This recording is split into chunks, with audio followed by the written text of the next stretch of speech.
So talk to us about the problems that you're trying to solve with your company.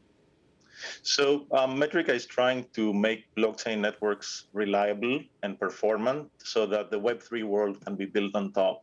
So think of it, we've got used to the resiliency and the performance of telecommunication networks. We are applying and we're building the same tools in the blockchain world.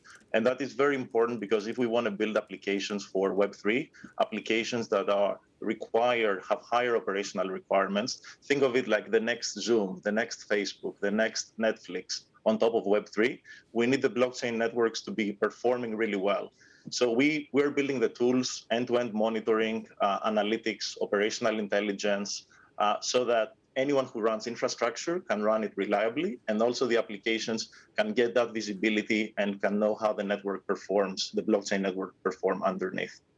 Are network outages and attacks on the blockchain more serious than they would be on other networks? I think they are. I think the assets that exist on the blockchain networks are much more valuable than video or voice that exists on conventional telecom networks or the internet. And I think we're putting our banking system, we're putting new assets, we're putting digital assets on those networks. So I think both security and performance are much more important than what it were in the telecom world. And I think we're going to see the highest value bits traversing the world than we saw before in the Web2 world, in the internet. So talk to us then about how this scales in the future if, these kinds of outages and attacks are more serious for blockchain technology. Yeah, just to give you an example of what happens today, when there is an outage, everyone runs a node on the blockchain network, and they run some kind of local monitoring on those nodes. And what happens is that everybody sees that their node is down, and they try to figure out, is it the node? Is it the network? Is it the application that is wrong? Nobody knows what is going on exactly. So everybody goes on social media, they go on Twitter, they go on Discord, and they start asking each other, are you seeing the same thing? Are you experiencing the same things that we see? And then there is a long process of coordination for bringing a network back in order. So these are operations in the early days that we're experiencing now.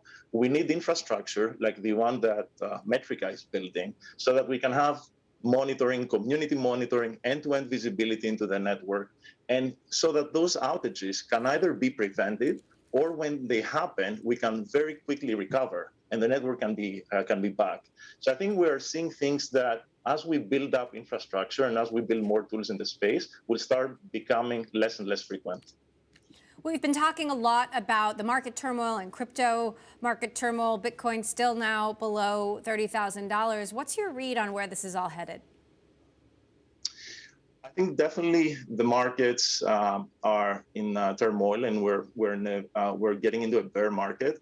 But I think for crypto, this actually might be a good thing in the sense that people will focus a lot on building. And every time that we've seen in the past during bear markets, there is a lot of infrastructure being built. The foundations of blockchain and crypto are being built and move even further along. I would say investors also kind of change their appetite and they become much more focused on the value of what is being built rather than on financial engineering or on crypto economics. And I think that's a healthy kind of phase that we go through. And we've seen that in the past. It has never stopped the progress in building up more things in the crypto world.